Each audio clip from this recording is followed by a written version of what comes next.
好，那我们开始。Okay, we start over again. No, start over.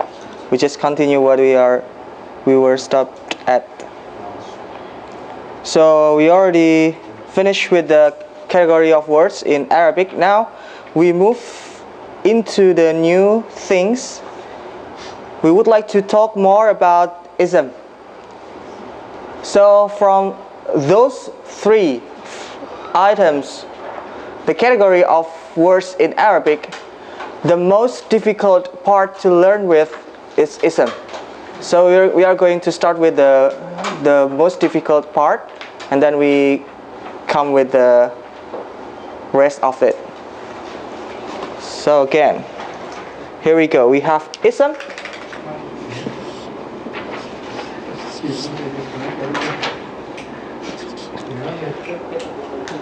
I would like to talk about ism as a car. Car has 4 tires, or maybe let's say any land animals. They have 4 feet. 4 feet. Okay. So basically, ism have, we may say, 4 properties, for foundation that is included inside of this thing. We talk about ism. Within the ism, there's a status. Status.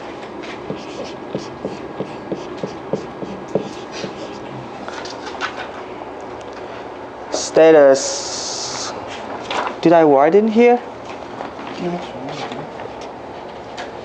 Can you find it there?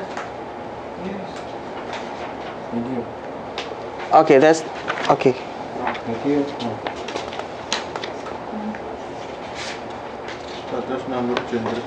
Yes, that's it. So status. Second one is number.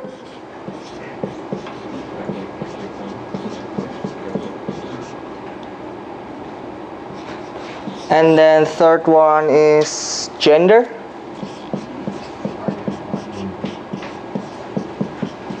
The last one is type. So if you have an ism, that ism always has a status, always has how many number of that inside that ism? Is that just one thing, or pair, or multiple? Do you know what I mean? Just like in English, single, plural, but in English there is no pair, I believe. So just one. No, in English we just one or many. Oh yes, for Arabic there is 1, 2, or many. That's a number. In gender, in English we do not differ the gender, isn't it? Do? Oh, not that one. I mean for, let's see, believers. Okay. Or so just like people, like French or German. Any word may convey any particular gender. In Arabic we do have that. Mu'minun, mu'minat, blah blah, muslimin, muslimat, something like that. Okay? Muslimun, muslimatun. If we call muslimun, and then it's gonna be just one. If muslimun, it's gonna be a lot. Muslimaini is just pair, it's just 2, etc. Okay? And type. These 4 items are part of ism. Any ism will consist of these 4 things. Okay? And today we are going to start with the most difficult properties of ism, which is status. And then we come after it with the rest, the more or the easier part. Oh no, again. I think I do not need to erase it later. Let's make it look some. Okay. Now I'm going to give you some sentence, or maybe we just can read something from the handout. You can check on your handout. We have 3 sentences there. I will make it a little bit different, so it's gonna be very, feel like who we are. So the first sentence, I was reading too much papers. Okay, I was reading too much papers. The same structure actually. I was reading too much papers. On the second sentence might be, my eyes got tired.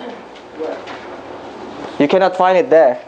I just make it some similar sentence, and maybe I will write it down in here. I was reading too much papers. Sounds like we are now, right? No. Come on. And then my eyes got tired.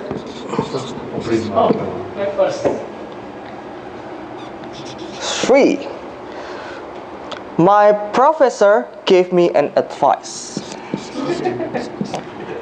Your professor gave you an advice or a problem. Which one do you like?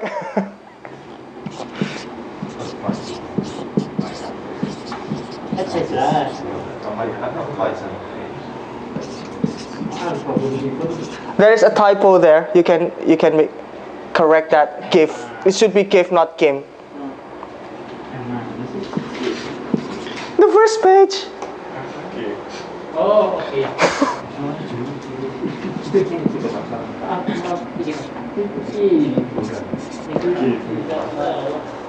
Okay, is that clear? So let's talk about the first sentence.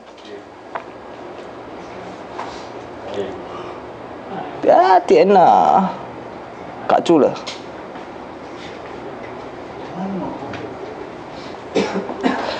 In here,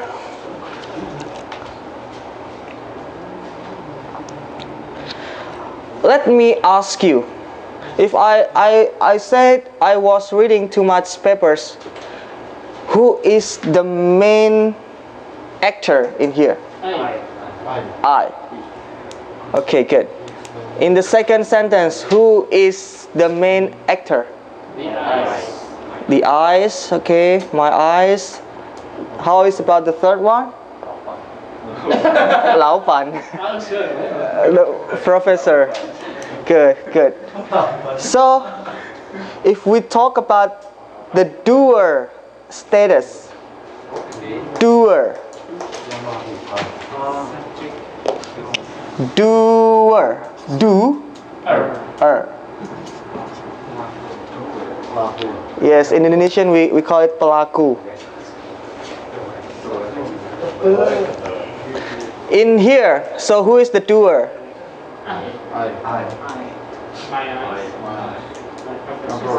Okay, it's obvious, right? And then, how is about reading? Good, this is the verb.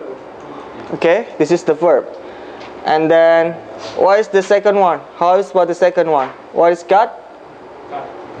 This is the verb. And the third? Gave is the verb. Okay, and in here, these 3 words in this phrases, in this phrase, we call it the details in here. And actually, only this part is the main word for that detail. Okay, this is the detail.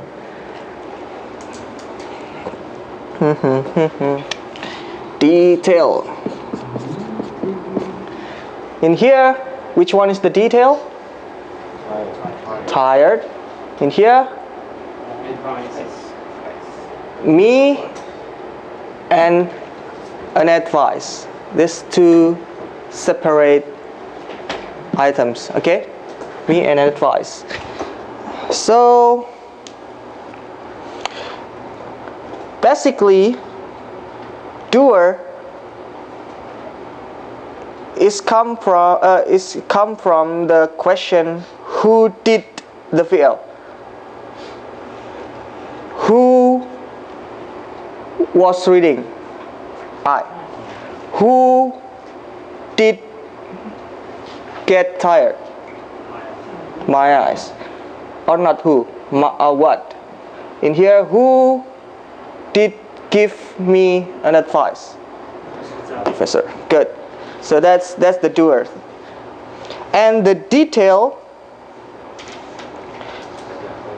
refers to something as an answer of questions like who, what, where, when, why, and how.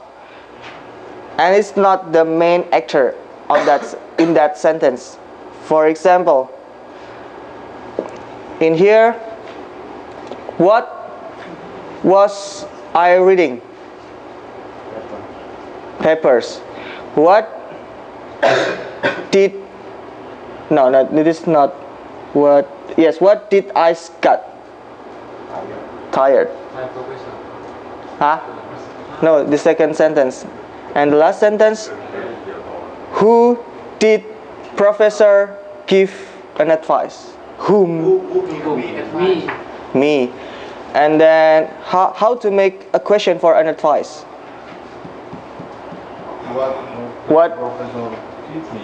What did the professor give me? Good. Okay, do you get the idea? So something like this, we cannot make it in that what, who, whom, why, how. So that's not detail because it's obviously verb. Okay, did you get the idea now?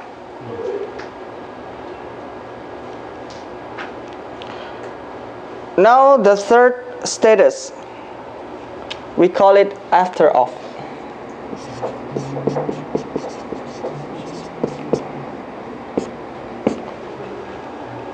In these three sentences, it's quite, I think we cannot find it here. So maybe I need to write another sentence.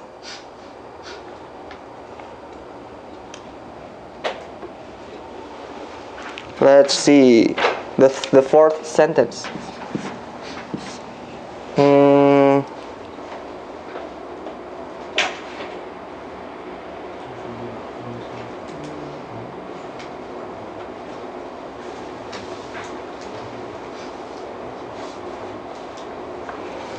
The messenger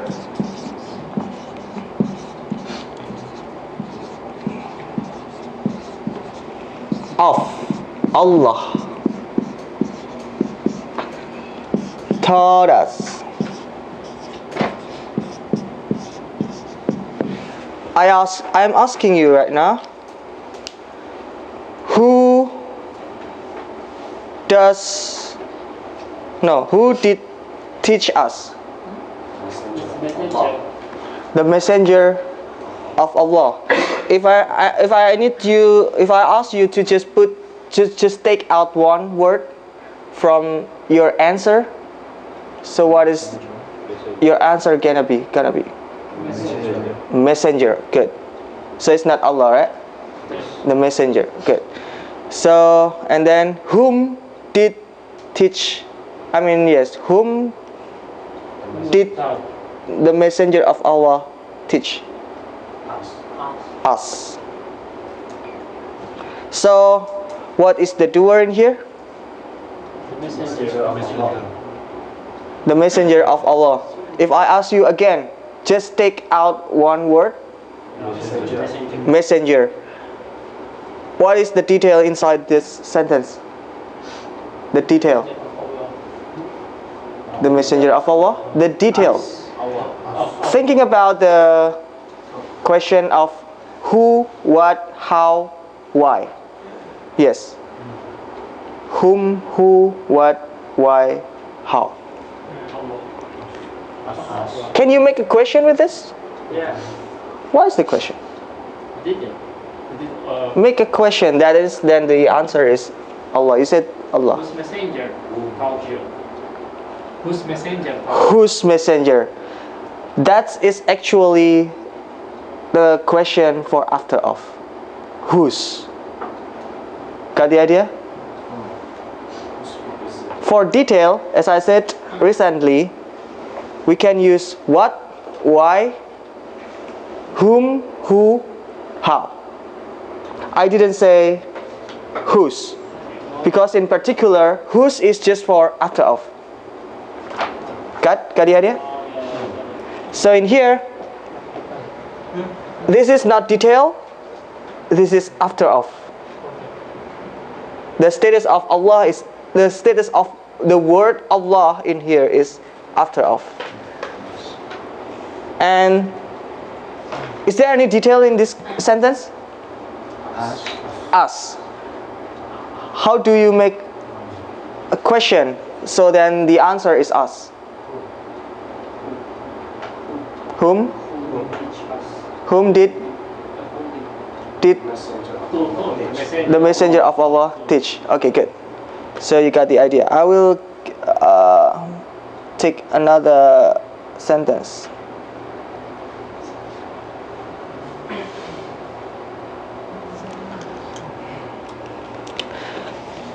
I will make it in blue. Our parents. Do you know? Is it coming to the camera? Yes. This one? Yes. Yes. Our parents pray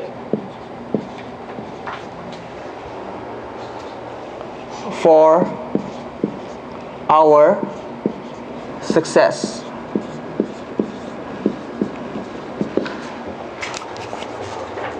What is the doer in this sentence? Our parents. If I ask you just extract out one word, it's gonna be parents. Okay. What is pray? It's verb. It's not ism. Okay. Fail. Not ism. And what is the detail in this sentence? For our success. If I ask you to just extract out one word, so it's gonna be success. So, is there any after of inside this sentence? What is that? Our. How did you come out with that answer? How come it's our? What is the explanation? Whose? Okay. Whose parents pray for? We cannot say who's to my parents. We cannot say who's to parents. Oh, who's.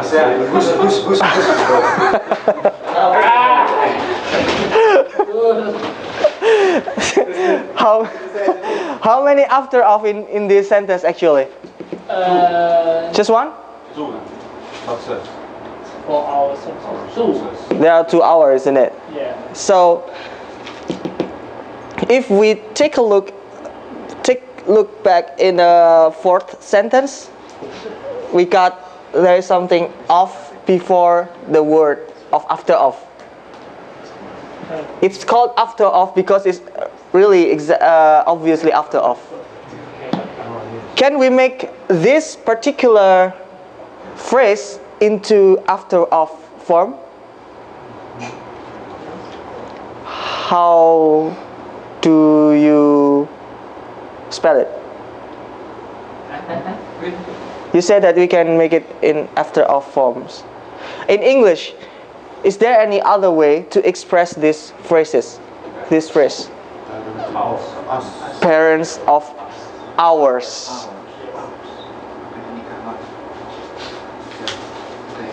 Okay, and that's also got it? Good. So there are again 3 status in Arabic for ism. And we call doer as letter as rafa. You can check in your handout, the first handout, today's handout.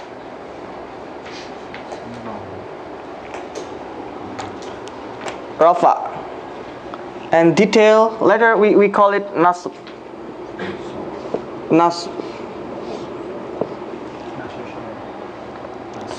And then jar is for the after of. Okay? If you read Quran or any Arabic sentence, you may notice that every ending of any word, it would be a, e, or u. Simply said, especially for single or singular form of noun, to differ or distinguish that ism is rafa, doer, detail, nasb, or after of, jar, you can just take a look at the end of that word. Is that u, a, or e? If u, it is a rafa, it's a doer. If e, it is after of. If a, is a nasb. Just like Bismillahirrahmanirrahim. B, we know that B is a harf. Bismi, ismi. So what is me? It's after of. What is the status of ismi? It's after of, because it's kasrah, e. Bismillahi. What is the word Allahi in there? What is the status of the word Allahi? Because Allah is ism, right? So what is the word Allahi there? Status. Yes, after of. It's jar. Ar-Rahmani. After of. Ar-Rahimi. After of. Interesting, right? Because Bismillahirrahmanirrahim, is that a sentence? Do you think it's a sentence? Yes. No. That's not a sentence. No. Because it doesn't have any subject. In English, what is the component, necessary component for subject, verb, yes, and subject, predicate, and object, or at least subject and predicate. Is there any subject there? Is there any doer there? No subject. Yes, that's why in Quran we cannot say that a verse or an ayah is always a sentence. Okay, and that's the beauty of Quran. We will later understand that, and why the Quran is created or something like that. And there's a lot of beautiful things that we can learn from the Quran in the perspective of language. After we learn about this thing, we can understand. So basically we may stop in here for today, and I need you to work on the exercise on the second page if you do have time, and tomorrow I will give you the answer key. Get it? Okay, thank you very much for your attention today. Barakallahu fi lakum wa lakum al-azim wa nafa'ani min iyyakum bil aqulu qali hadza wa astaghfir innahu huwal ghafurur rahim. Wabillahi taufiq wal hidayah wa birridha wal inayah. Wassalamualaikum warahmatullahi wabarakatuh. Good.